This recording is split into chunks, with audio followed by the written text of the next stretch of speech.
All right. I am in Milwaukee, Wisconsin right now, and I didn't. This is insane. I mean, this is absolutely kind of ridiculously insane. I came down here 2 hours south of Green Bay, which I reside in, and my daughter, who was just recently diagnosed with celiac disease, had an appointment for the last week or so to come down here and do further testing for her celiac disease, so we can get that squared away. And so my wife and I drove down here with her. Our other two kids are up in Green Bay with the grandparents. And we drove 2 hours south, got here, got to the Children's Hospital. And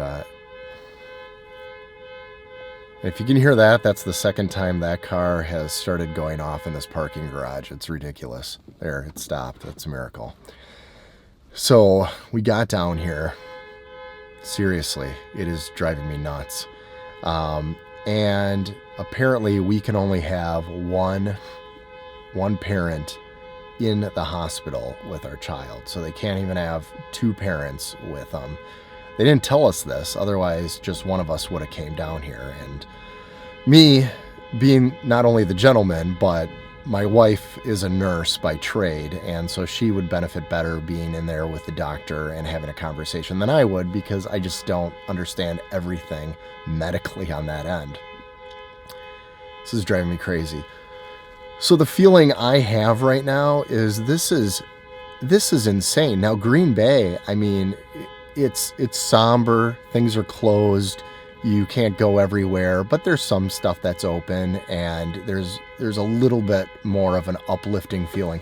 Milwaukee is just absolutely insane right now.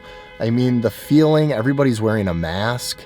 And I got to tell you, I used to sell health insurance, so I worked with patients. My wife is a nurse. We have doctor friends. And I mean, be what you will, this is more contagious than any other flu that we've come across. But the result for the majority of people is the same. It's just more are getting infected. But it is insane. I mean, the fear that's going on here, it's sad. So what's going on? I mean, I don't know if the audio's picking this up, but it is absolutely insane that I feel like I'm in a third world, even though it's Wisconsin. I feel like it's every single movie that I enjoyed watching, like the Walking Dead series and any kind of end of the world where you're like, oh, that's so exciting. This feels like the beginning of that. It's just this weird feeling. It's vacant. This hospital, there's not many people. Everybody's wearing masks. It's sad. I mean, the fear that's going on right now is absolutely sad. And I'm upset. I mean, it sucks that I can't be there with my daughter right now, with a disease that we're trying to figure out and help her with, that is, we can definitely tell has affected her. And so, I don't know what you guys think about it. I don't know if anybody's even going to watch this video, because this isn't the typical video that I put out there. I'm usually more uplifting and talking about videos and cameras and stuff, but what's going on is nuts. This thing is just going off, and I don't, look at that. Did I stop it? There we go again. I suffer from migraines, and honestly, I just started getting one, and it's not because of the headache. I get blurred vision, and so I'm going to have to take some Excedrin and stop this video and probably restart it. But I'm absolutely irritated of the situation that not many people can control.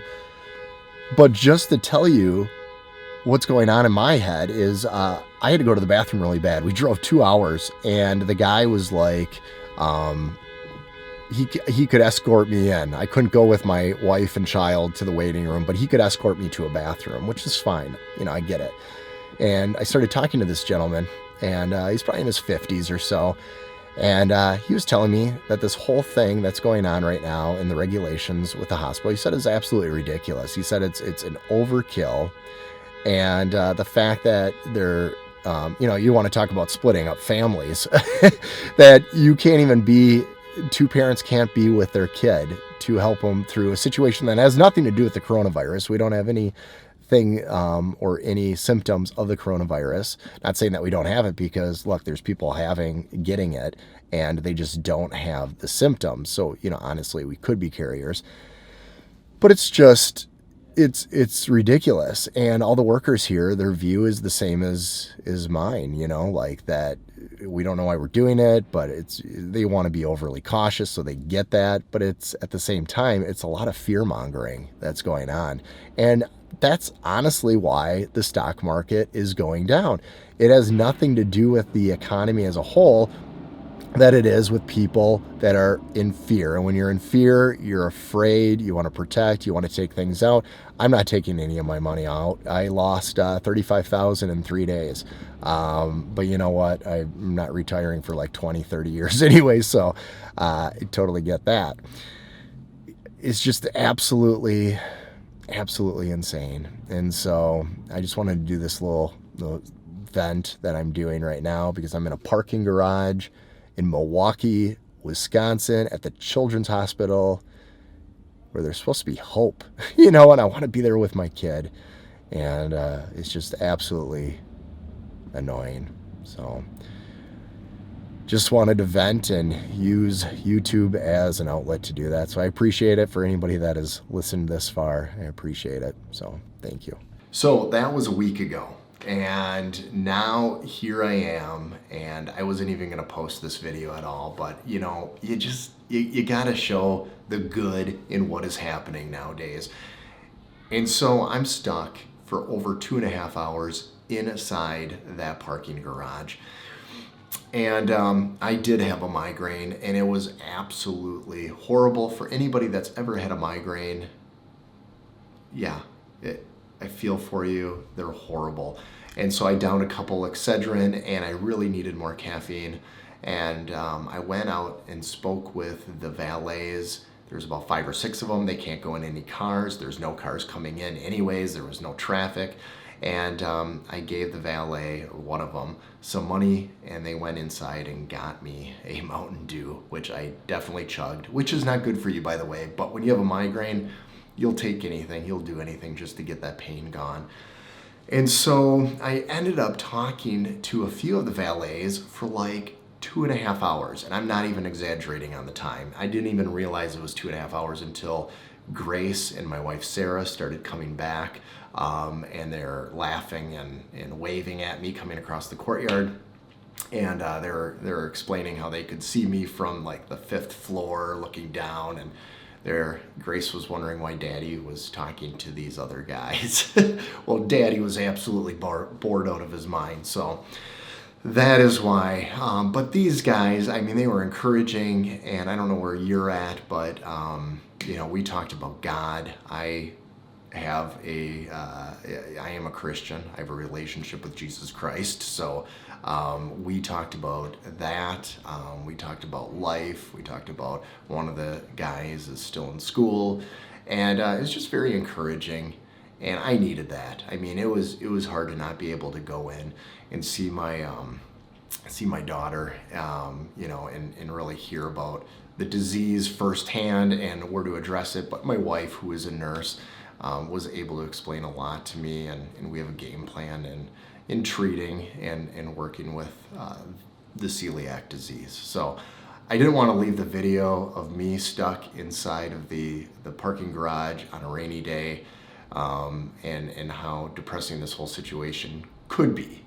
There's a lot of encouragement out there, and I just want to let you know that there is great things, and I think we're going to see humanity at its best because of the situation. So just wanted to let you know that, and thanks for sticking out if you're still listening to this this video. So you have a great day.